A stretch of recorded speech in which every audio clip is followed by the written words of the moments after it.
Okay, so last we left off on creating that common emitter amplifier and analyzing how it worked.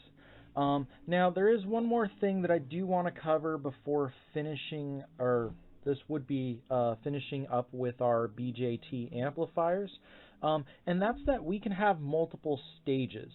And this goes for any type of signal chain you may encounter. Usually there's going to be multiple stages involved.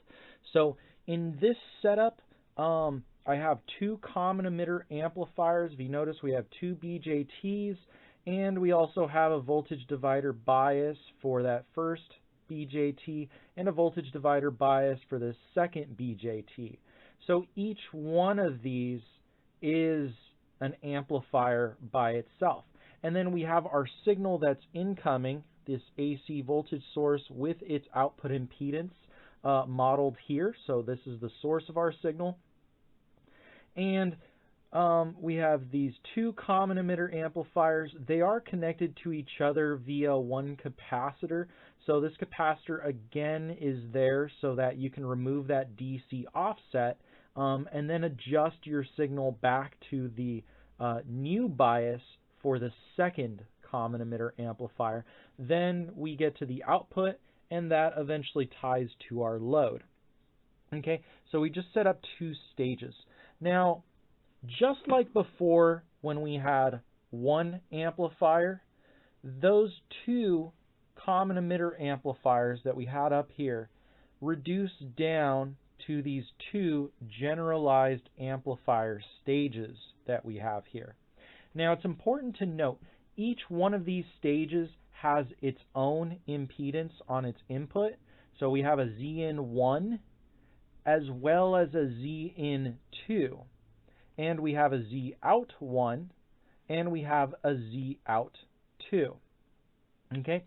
So when you look at this top circuit ends up reducing down to an output impedance from the source, an input impedance to the first amplifier. Then you have a new amplified signal, which has to now deal with the output impedance from the first stage connected to the input impedance of the second stage, hence ZN2. Then you have a new amplified signal, which is just that gain calculation, AV2, which is the second gain, your gain from the second amplifier, multiplied by the VN2 that was affected by the output impedance from the first stage coupled to the input impedance of the second stage.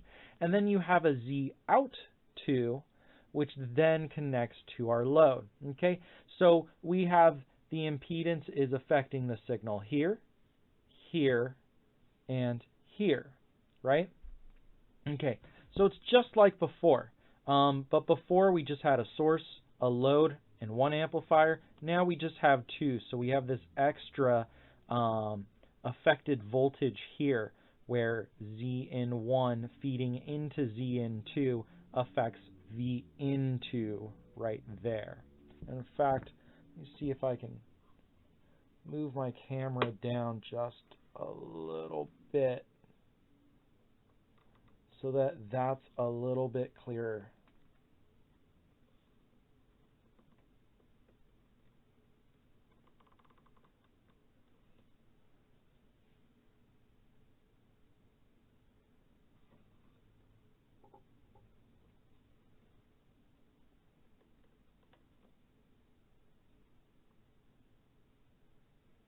All right, technical difficulties. I'll get back.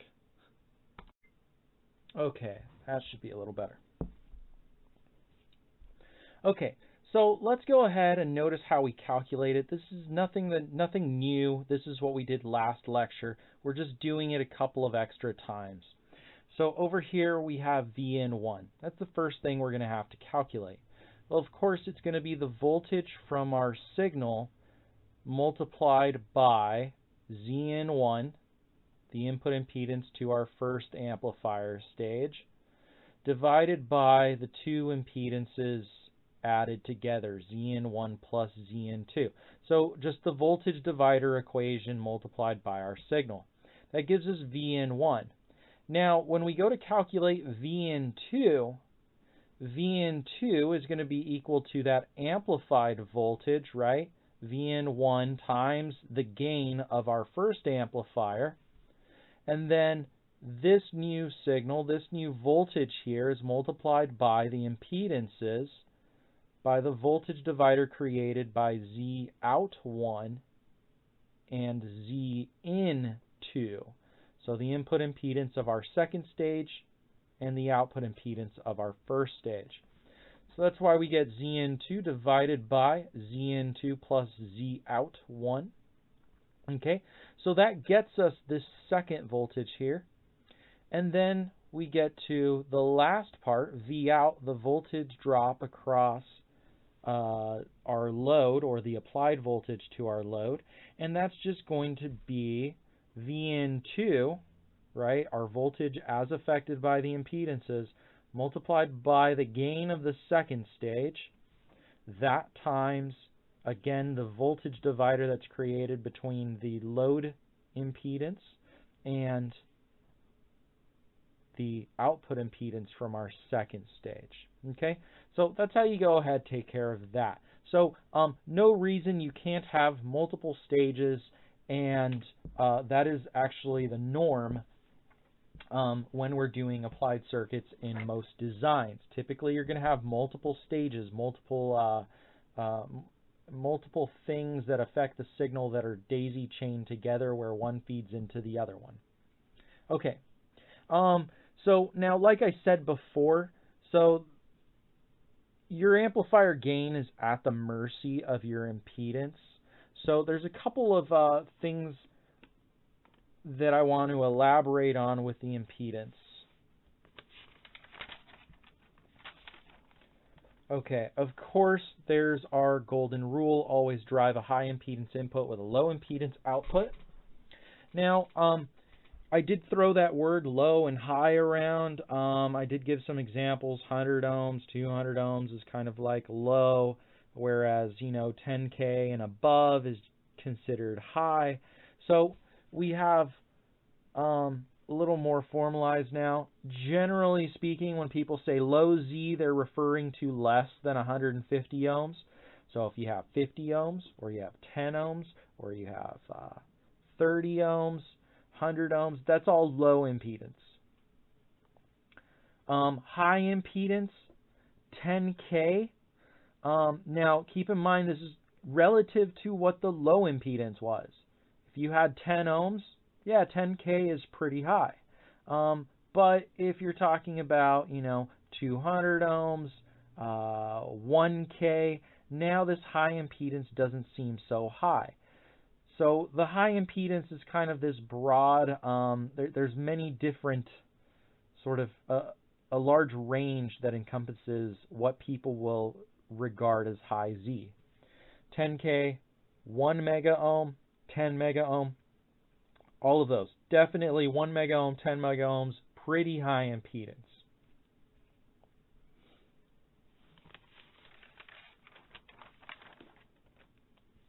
Now, unfortunately, our common emitter amplifier, you have to design it a certain way to get the gain that you want. Now, generally speaking, when you're achieving the desired gain, whether that's times 10, times 100, times 1,000, unfortunately, your common emitter amplifier, due to practical implementation, tends to be medium impedance. So CE amplifiers are considered medium impedance. So when you look at the features of a CE amplifier, we can say, well, the input's on the base, the output's from the collector. Very true. The input tends to be medium impedance. 1K, which unfortunately is not very high. It would be desirable if our input impedance was like 10 mega ohms. But generally speaking, you can't really achieve that with a CE amplifier. And similarly, the output, tends to be medium impedance as well, maybe around the 5K. And of course, that last feature is that 180-degree phase difference between the input and the output, right? So when your input goes high, your output goes low. Okay, so you are inverted. We call that 180 degrees out of phase.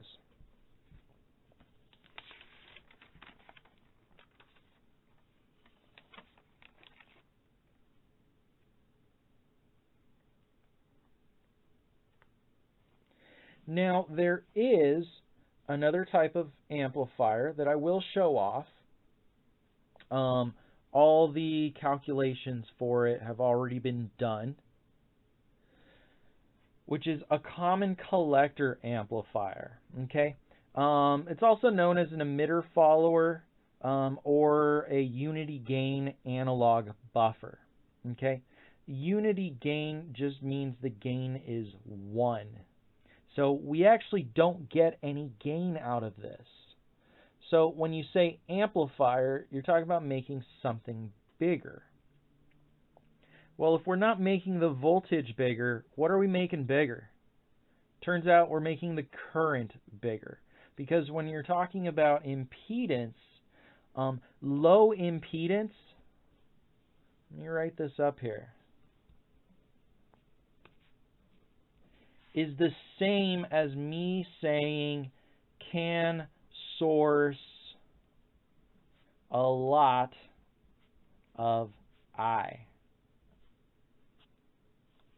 When you say high Z, you can say sinks very little I. Okay? High Z, sinks very little current. Okay, take that statement for a second. If I have something that's high impedance, like 1 megaohm, notice the current going through this is dictated by the amount of resistance it's got. So when you look at Ohm's law, V equals IR,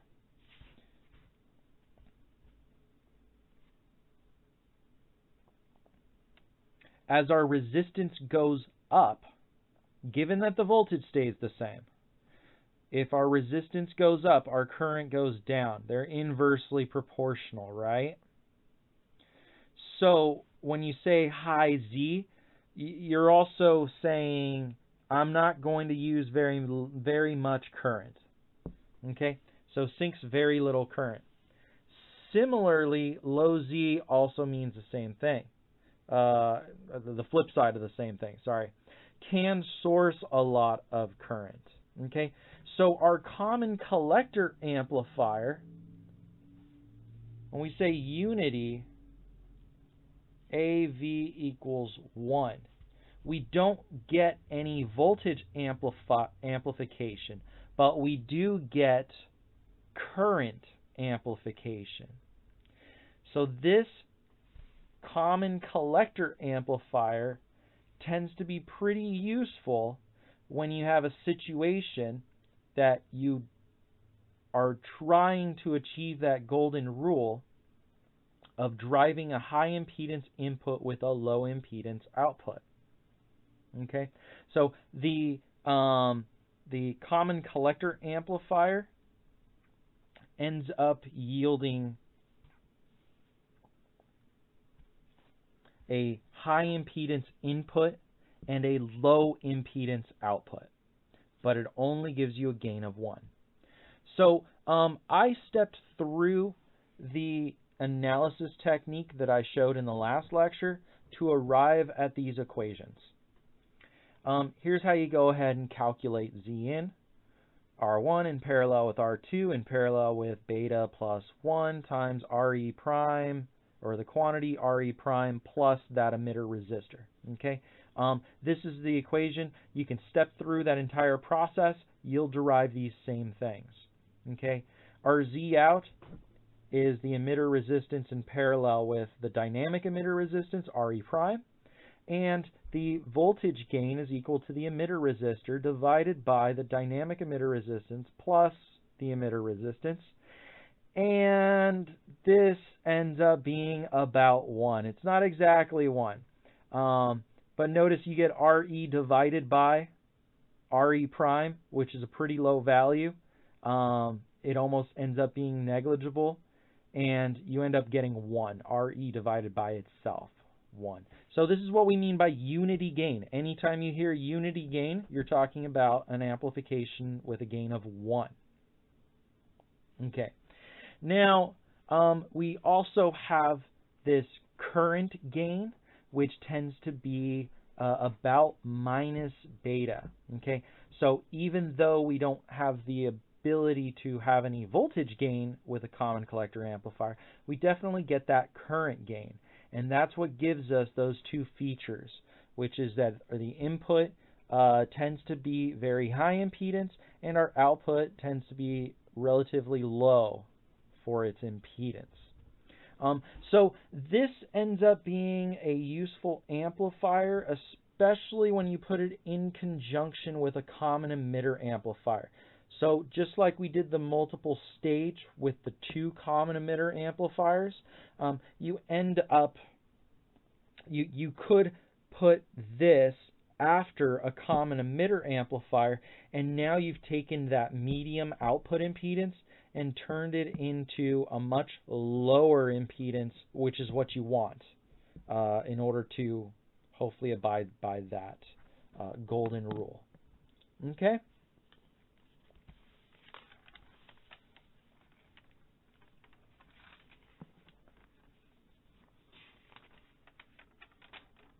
Okay, so I'm going to go ahead and leave off the BJT amplifier stuff there. I think we got a good intro and we know how to work with it, especially if you follow the last lecture sequences.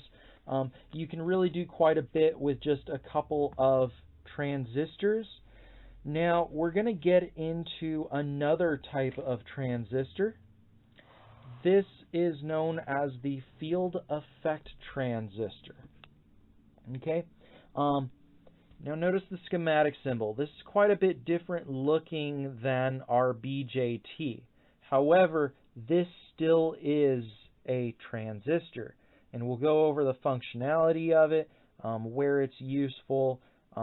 These field effect transistors, specifically the Mosfet, which I will talk about in a little bit, tends to be one of the most useful transistors when it comes to switching, when it comes to turning things on and off.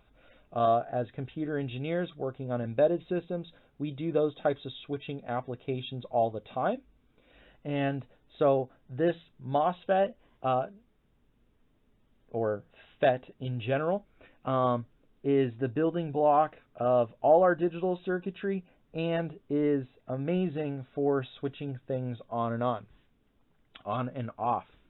Okay, so let's go ahead, let's look at the field effect transistor. Now, first thing that changes, well, our schematic symbol changes, but also our terminology for these terminals changes. We have a gate. Instead of a base, we now have a gate. G for gate. Okay, at the top here we have a drain. So before we had a collector, now we have a drain.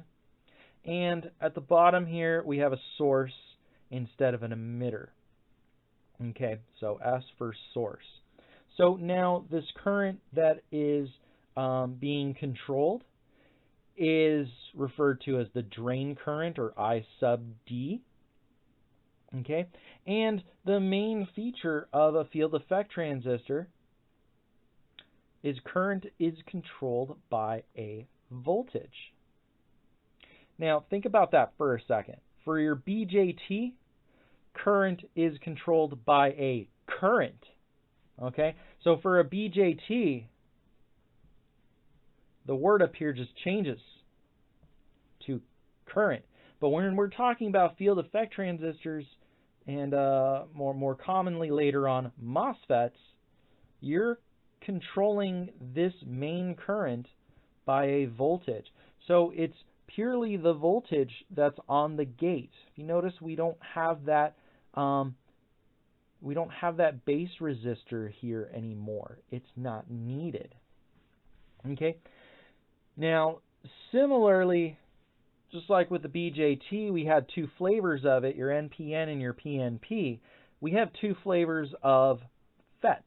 We have an N-channel FET, where the arrow is pointed towards the schematic symbol, and we also have a P-channel FET, which you just have the arrow going in the other way. But ID always flows from the drain to the source. We never configure this with the source on the top and the drain on the bottom. In fact, it just won't work because this gate voltage has to be referenced to the source voltage. This gate voltage does not get referenced to D, or in other words, the amount of open or close that this MOSFET presents itself as is dictated or governed by the voltage between the gate and the source. Okay, so it's actually these two values that determine whether your current is flowing or not. And we'll definitely see that a bit and clear that up. Okay, now, needless to say, transistors is a huge topic. There are thousands of transistors out there. More than we could ever cover in a class devoted to transistors, more than you could possibly ever cover in an entire sequence of 3 classes. There are thousands of transistors out there. So we have to kind of pick the ones that are common and ones that we will encounter the most.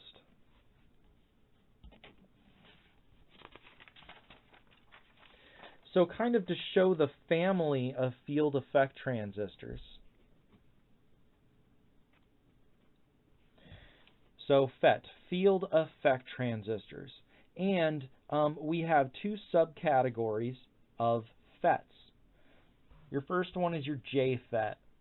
These are used in very high amplification. We won't be using those. You don't come across them too often.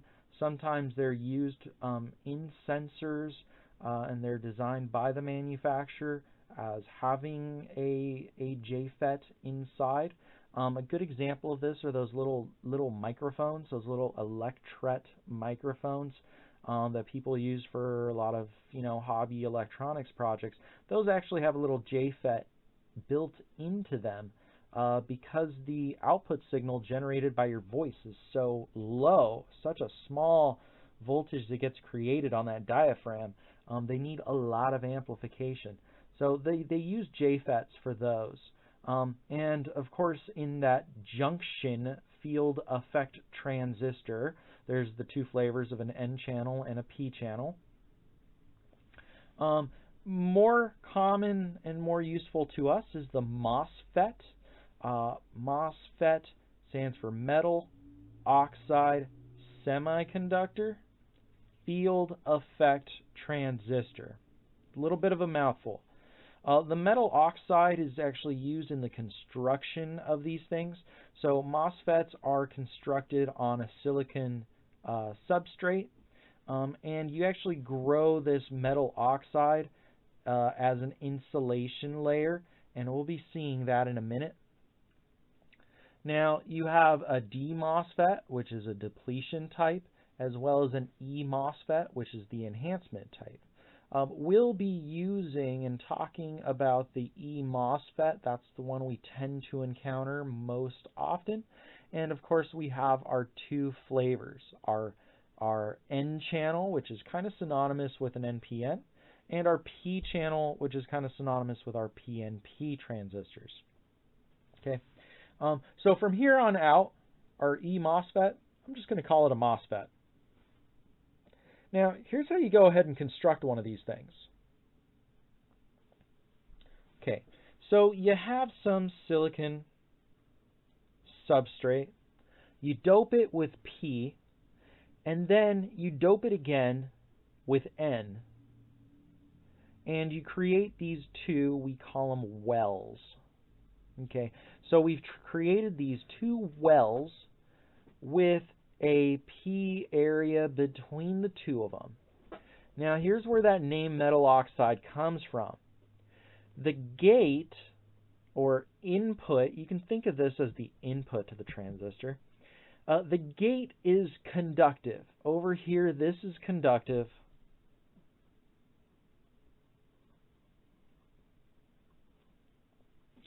But this metal oxide is not.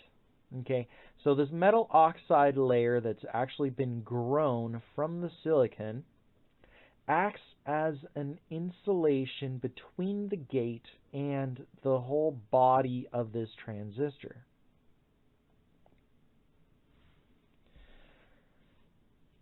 And this is an N channel, so this is where you kind of get that NPN situation, or that sandwich idea, which makes sense. I'm kind of hungry. I could go for a sandwich. We have a gate. Now, the schematic symbol for that generalized FET is different than a MOSFET. This is the proper symbol for a MOSFET. We also have an abbreviation. You will see people abbreviate it like this all the time, especially myself, because drawing all of this is a little bit of a tedious hassle when you're just trying to put a MOSFET down on paper. So we have the gate, we have the drain, we have the source, and over here we actually have this connection to the body. The schematic symbol highlights that we have this connection over here. So between the source and the body, those two are electrically connected to each other. That's part of what ends up causing what we're going to get into, which is the MOSFET action, how the MOSFET works. And that permits that. Okay, now we also have our P-channel variety of MOSFETs. And instead of an NPN type doped sandwich, we now have this PNP. The metal oxide layer is still there. The gate is still this conductive piece that's separated from the two. We have these two taps on the side for our source and the drain, and we still have this body connection to the substrate that was originally doped N. The P-channel symbol just changes a little bit. That arrow, instead of going in, is now pointing out. And our abbreviation changes in that they put this little not inverter bubble on the front. Okay, so a little bit of foreshadowing. If we put a high voltage on this input, this MOSFET behaves like it's closed. And if we put a low voltage on this input, this MOSFET is closed. So they're kind of the opposite of each other.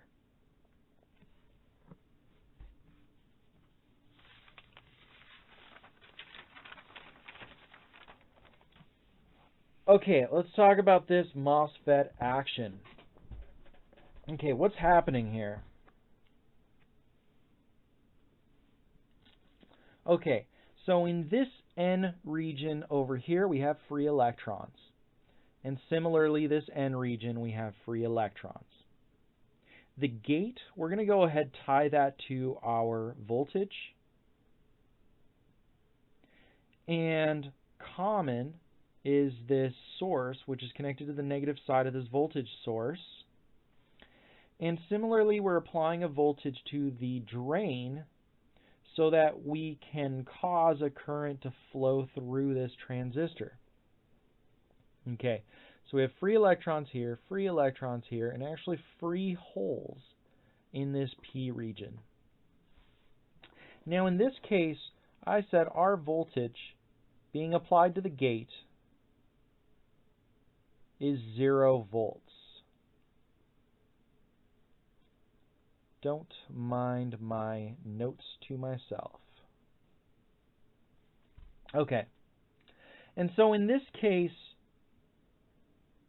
remember I said that how closed the MOSFET behaves, right? So this MOSFET is going to behave like a switch between the drain and the source. how closed this is dependent on how high this voltage is that's applied here. So if we have 0 volts applied, we have no current flowing through this. ID is 0, as I wrote right here. Okay. However, if we increase that voltage on the gate, so now the voltage on the gate is 10 volts. Well, what starts to happen? We build up some positive charge on this conductor right here. We're making this more positive. Now, over here in our P region, we have free holes. So the holes can move around.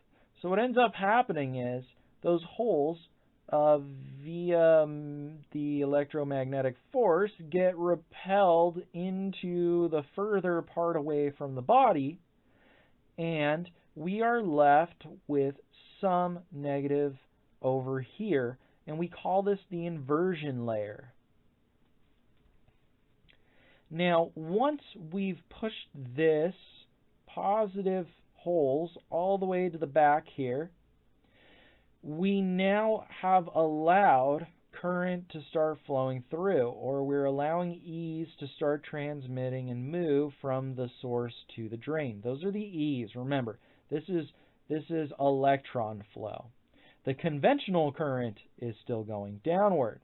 So ID is starting to flow because we've developed or created this inversion layer.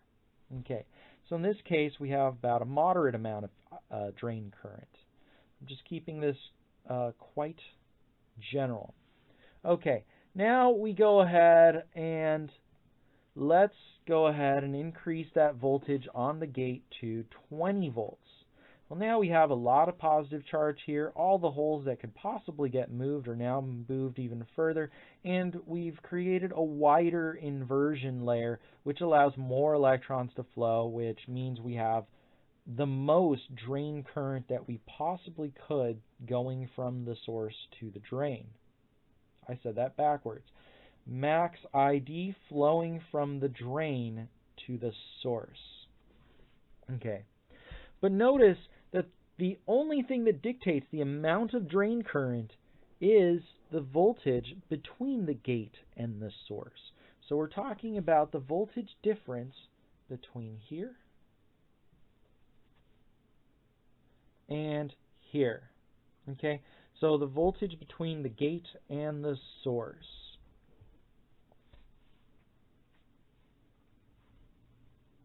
Now VGS is actually the important number that we're looking at. Now VGS is the voltage between the gate and the source. The gate source voltage, as I said over here.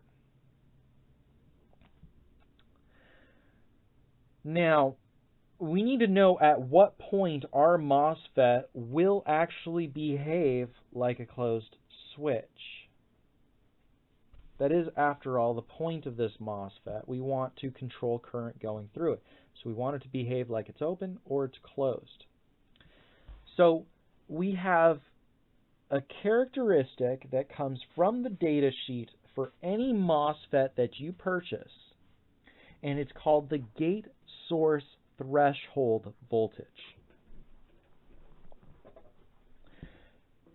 It's always abbreviated as VGS parenthesis TH. Sometimes in some data sheets you'll just see VT, but it's the gate source threshold voltage. This is the minimum voltage, the minimum gate source voltage that creates the inversion layer for an E MOSFET. Okay, so if you look over here, our inversion layer got created when we applied about 10 volts. So our gate source threshold voltage must be around 10 volts or a little less than it.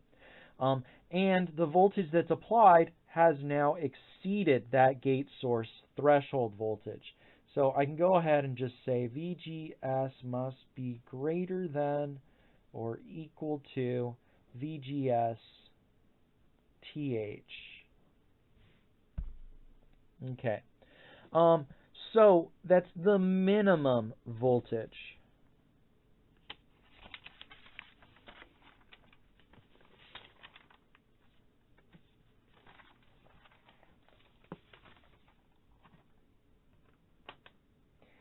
Now, let's go ahead talk about using a MOSFET.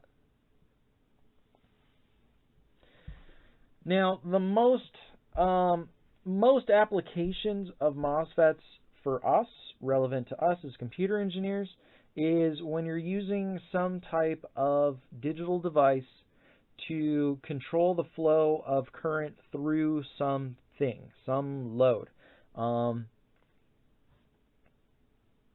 You can think of a motor, you can think of lights, you can think of turning relays on and off, anything that you want to control. So if you're talking about like creating a motor driver, which will actually be my example. If you're looking at creating a motor driver and I want to control the current through a motor, sure, you could use a BJT. It'll work. But it'll actually work better if you use a MOSFET. And you'll see the reason for that in a little bit. Okay, so now we get into another variety of MOSFETs. These are power MOSFETs, and these tend to be the most common ones that we end up working with, especially in embedded systems. Over here I have a real simple setup. I have a motor. This motor might as well just be a resistance for now, some load. We're controlling the current through it, which we call the drain current, and this N-channel MOSFET is the one responsible for turning that on and off. So this motor could be in two states, off or running or on. So we can go ahead and almost treat this MOSFET as a switch, as long as we pay attention to the voltage applied to the gate with respect to the source. So as long as we don't just say VG, we have to say it's the voltage here with respect to the source. And so you can actually abbreviate a MOSFET, and you can think of it as a variable resistor controlled by a voltage. That's it. This actually ends up being much simpler than our BJT and all the methods we learned for BJTs. Now, granted, generally we're using them for two different things. For BJTs, you're using them as an amplifier, but for turning things on and off with an embedded system or FPGA or anything, you're really talking about just turning something on and off. So I will be approaching the MOSFETs from a switching applications perspective, where we're just switching things on and off. Okay, so if we go ahead and think about this as a variable resistor controlled by a voltage, then it's the voltage between the gate and the source being greater than or less than that threshold voltage that determines what kind of resistance is offered between the drain and the source for this MOSFET. So in this case, let's just say the voltage between the gate and the source is lower than the threshold voltage. And if you want some numbers for that, let's say the threshold voltage is 3 volts, and let's say we applied 1 volt. So if we applied 1 volt and our threshold is 3 volts, we're well below that. We expect that this MOSFET is going to behave like a very high resistance between the drain and the source. Or in other words, an open switch. No current's going to be flowing through that, right? Another name for a very high resistance is an open switch. Okay, now here's the point where our gate source voltage is now going to be greater than the threshold voltage. So let's say our threshold voltage still 3 volts, and now let's say we've applied 3.5 volts as our gate source voltage. Well, 3.5 volts is pretty close to 3 volts. It hasn't exceeded it by that much. And so the resistance between the drain and the source provided by this MOSFET internally is starting to now look like a partially closed switch. It's not fully closed, but it's getting there. And so I is starting to flow through it, but it's still kind of being limited by this. Okay. Now, let's say that we get quite a bit higher than the threshold voltage. Let's say this is still 3 volts, and now let's say our gate source voltage is 5 volts. We don't need to be that much higher than our threshold voltage to see this start happening. All of a sudden, our resistance inside of this MOSFET, as seen from the drain to the source, drops really, really quickly, really, really fast. And so you can treat this as a fully closed switch. So this is why I say you can treat it as a variable resistor controlled by a voltage.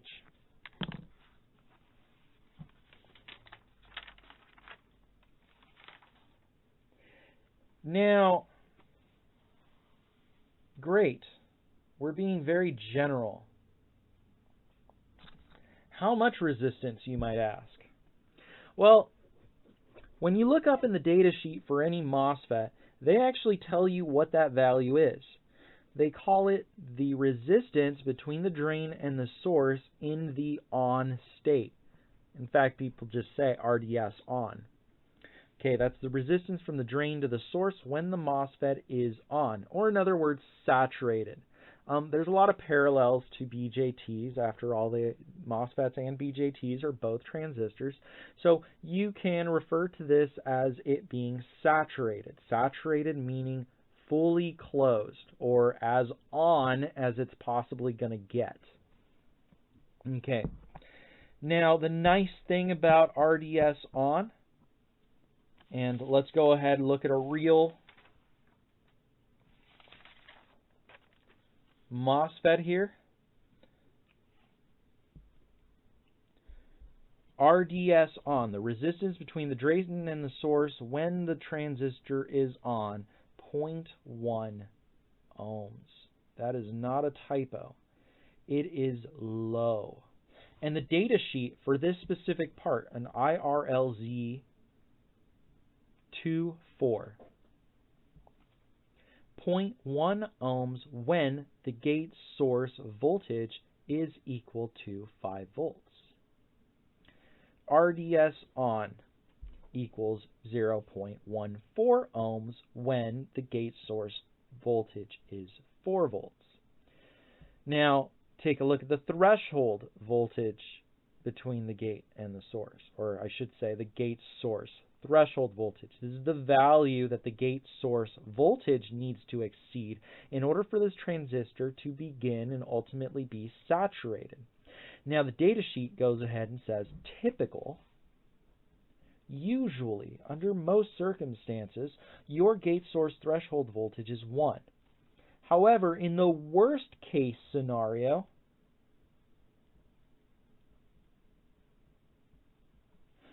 the max is 2 volts. So you can always expect the gate source threshold voltage to be below 2 volts and typically 1 volt. So if you notice in this case, it's 0.14 when VGS is 4 volts. Well, 4 volts is only 3 volts greater than 1 volt, right? 4 volts is 3 volts greater than 1 volt. But if you go 4 volts greater than threshold voltage, the typical value, then you get an even lower resistance. Both of these are totally acceptable for a switching application, but the data sheet's going to be your guide when it comes to using a specific MOSFET. You're going to want to find this value is going to be one of your most important, followed by this, and if you have more. Sometimes data sheets will give you one RDS on value, sometimes they'll give you multiples, sometimes they'll give you a graph, which is kind of nice, where they actually show you the resistance between the drain and the source, and they actually show that to you as a curve. This part did not. Okay, so now let's go ahead and look at this application of a power E Mosfet, right? This is an enhancement mode Mosfet, and specifically one for controlling current through some largish loads, something like a motor. Okay, we have 12 volts applied up here. So ultimately, we are trying to turn the motor on by applying 12 volts to it. This is going to behave like a switch that's either open or closed. And we're going to go ahead and apply some voltage to the input in order to cause this MOSFET to behave like a closed switch. Now, what this means is, if we're going to go ahead and analyze this, we're going to have to look at two cases. We need to look at the case when this transistor is off, and we also need to look at the case when this transistor is on. So let's go ahead and calculate some things with the case that V in is equal to 0. So if we have 0 here, we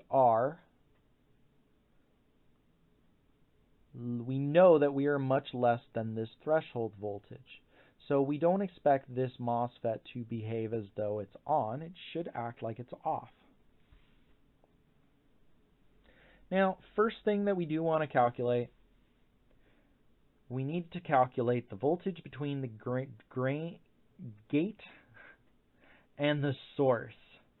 I think I was trying to say grain. Between the gate and the source. Okay, so VGS. Now in this case, if we apply 0 volts here,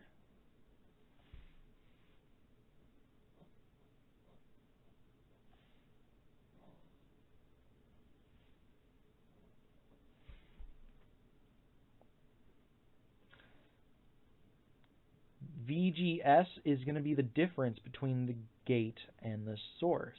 Well, if this is 0 volts, the difference between here and here is 0. So, in this case, VGS is 0. And since VGS is less than the gate source threshold voltage, we know that this FET is behaving in cutoff. So ID should be equal to 0. So what's the voltage between the drain and the source? Well, if we have 0 current flowing through in this, we have no voltage drop across the motor, so the voltage between the drain and the source should be 12 volts, which it is. And if you go ahead and look at the voltage on the load, V sub L, it's just going to be equal to the drain current, which we know is 0, times the resistance of our load, which is 0. So that's pretty much all you can say about the off condition. It's off. The motor's not running. Let's go ahead and look at the on case. This is a little more interesting. So if we go ahead and now make this voltage source equal to 5 volts, and good reason I'm picking 5 volts is because that's like the typical output from an 8051. 8051s and many 8-bit microcontrollers operate off of 5-volt logic. So you could imagine that this is the output from some microcontroller. But we're just using this voltage source to stand in for the microcontroller. Okay, so we have 5 volts applied here. Now, because we're referenced to ground on the source, the voltage between the gate and the source is the difference between these two voltages. We have 5 volts here.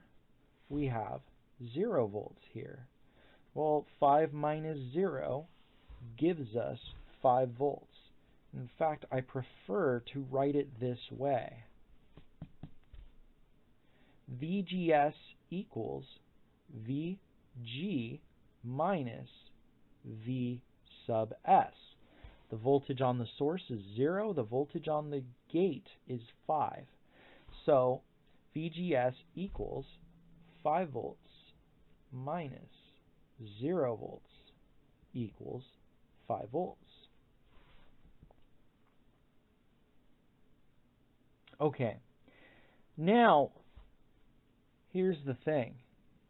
5 volts, we know exactly what the resistance of this MOSFET is going to look like at 5 volts. We don't have to infer it or calculate it or anything like that.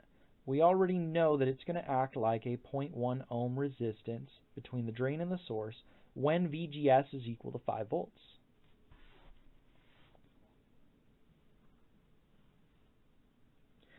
So if we want to go ahead, and in fact, I'll redraw this just to clear that up. I'll draw it right over here, separate from our off calculation. We'll do VCC equals 12 volts. We'll go into a motor, which is acting like a 10 ohm load. And we now have, in the on case, 0.1 ohms between the drain and the source. Right? This is what that circuit reduces to. Just a 10 ohm resistor in series with a 0.1 ohm. That's how our transistor is acting like. So we can base all of our calculations off of this. So if we want to figure out what the drain current is, very easy to do. Current's the same at every point in a series circuit, so one current arrow for both of these resistors. ID is going to be equal to 12 volts divided by both of these added together, 10.1 ohms, right? Because these two resistors are in series. So my drain current is just 12 volts divided by 10.1, or 10 plus 0.1. That's exactly what I've done up here, just a little more formally. I'm saying that ID is equal to VCC, or 12 volts, divided by our RDS on value, which is 0.1 ohms, plus the resistance of the load, which is 10 ohms. So we had 12 volts divided by 10.1, and that means we have 1.188 amps going through this.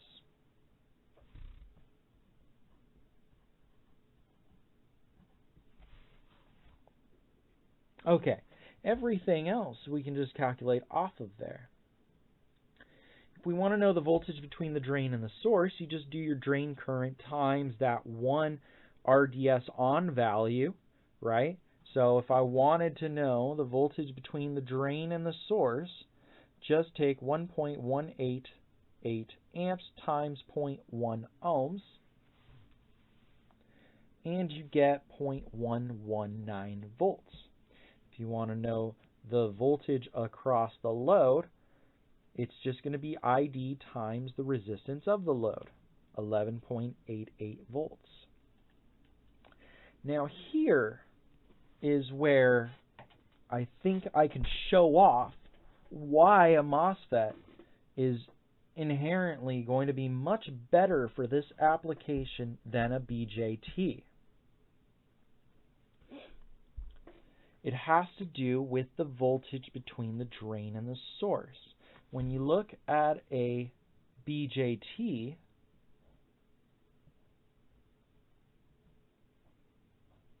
we take that saturation voltage to be about 0.2 volts. Well, calculate the power. Notice, if you look at the power of the load is equal to IV, or the voltage across the load times the drain current. 11.88 volts times 1.188 amps gives you 14.1 watts. And if you look at the power dissipated by the field effect transistor, it's equal to the drain source voltage times the drain current, or 0.119 volts times 1.188 amps, 141 milliwatts. Now, what happens if my voltage between the drain and the source were to be higher? In other words, what if it was more closely like a BJT that was always sitting at 0.2 volts? Well, if that was the case, the power dissipated by the FET would be a bit higher, and the power dissipated by the load would be a bit lower. Because the voltage, if the voltage across that BJT, in other words, the VCE value, the voltage between the collector and the emitter, if that was 0.2 volts, then that means the voltage across the load would have to go down. And if the voltage across the load goes down, then the power dissipated by the load goes down, and the power dissipated by the transistor has to go up. So, because of this very low resistance, and by the way, I picked a very conservative MOSFET for this. You can easily find MOSFETs that have 0.01 ohms. You're in the tens of milliohm range. And so the lower this resistance is, the more like a real switch this behaves like, and the more power your motor ends up dissipating, and the less power your transistor dissipates. If your transistor is the one that's dissipating all the power, then guess what? Your motor's not really turning, and you're stressing out your components, and ultimately they're going to fail. Also, you can make devices much smaller, because these MOSFETs, the lower that resistance is, the less power it has to dissipate.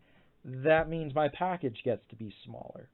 So MOSFETs really are the reason that all of our electronics are as small as they really are, because of how good of a closed switch they behave like, which means they dissipate hardly any power. And this is exactly how you go ahead and run through those calculations, or the power calculation. Okay, so I'm going to go ahead and leave it off there, and I will pick up on some more practicalities of MOSFETs in the next lecture. All right, take care, everyone. Stay safe. Wash those hands. Hopefully I'll see you guys soon. All right, catch you later. Bye.